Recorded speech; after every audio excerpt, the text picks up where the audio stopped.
السلام عليكم ورحمة الله، إليكم العناوين. الموبايل فيه ذهب ونحن لا نعلم. كيف تعمل شاشة اللمس في الموبايل؟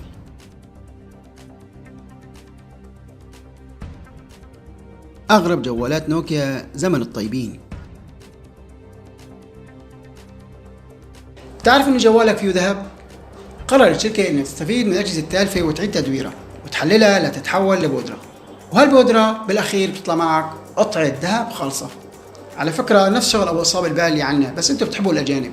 الشركة بتقول إنه الجوال الواحد فيه 0.0 جرام من الذهب، يعني تقريبا 12,000 ليرة.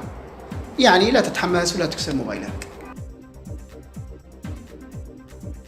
شاشة الموبايل من الداخل شبكة من الشعيرات الكهربائية لا ترى بالعين المجردة، وبما أنه جسم الإنسان ناقل للكهرباء، بمجرد لمسك لشاشة الموبايل التيار الكهربائي في إصبعك رح ينتقل إلى الشبكة، وبسبب اختلاف الجهد في شاشة الموبايل، وبهيك بيعرف الموبايل مكان لمسك للشاشة.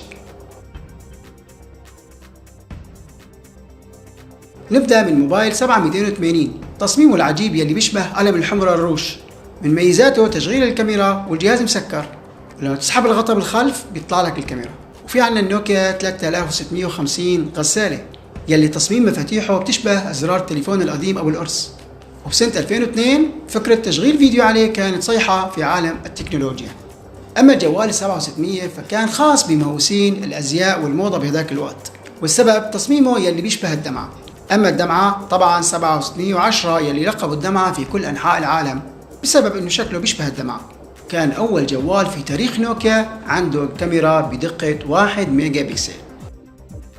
نشكر لكم حسن المتابعة. سلام.